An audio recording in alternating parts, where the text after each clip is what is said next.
Shantaram, de Gregory David Roberts.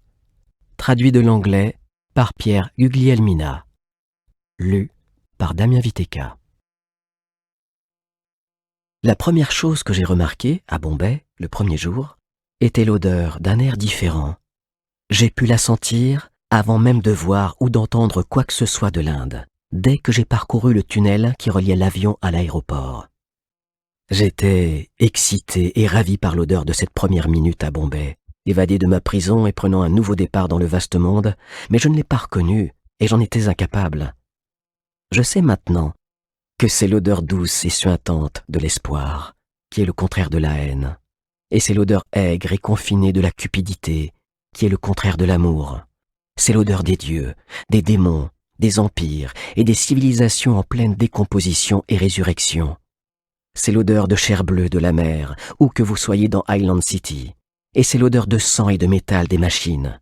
C'est l'odeur de l'agitation, du sommeil et des déchets de 60 millions d'animaux, dont plus de la moitié sont des humains et des rats.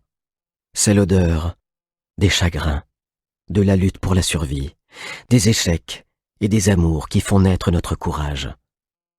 C'est l'odeur de 10 000 restaurants, 5 000 temples, hôtels, églises et mosquées, et de 100 bazars consacrés exclusivement aux parfums, aux épices, à l'encens et aux fleurs fraîchement coupées.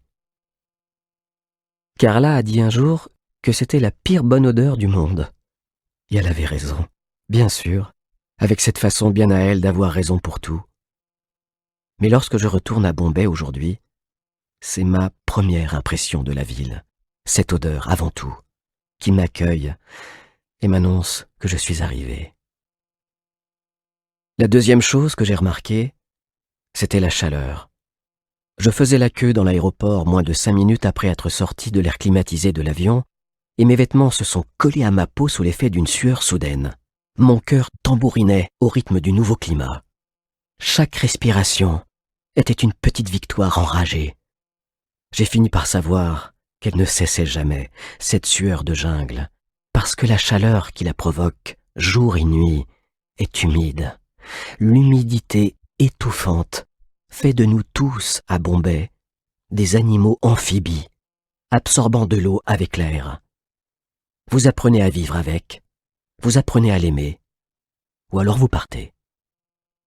Et puis, il y avait les gens, ceux de l'Assam, du Jat, du Pendjab, du Rajasthan, du Bengale, du Tamil Nadu, ceux du Puskara, du Cochin et du Konarak, la caste des guerriers, les brahmanes et les intouchables, les hindous, les musulmans, les bouddhistes, les parsis, les jaïns, les animistes, peau claire et peau sombre, yeux verts, dorés et noirs, tous les visages et toutes les formes d'une variété extravagante de cette incomparable beauté qu'est l'Inde.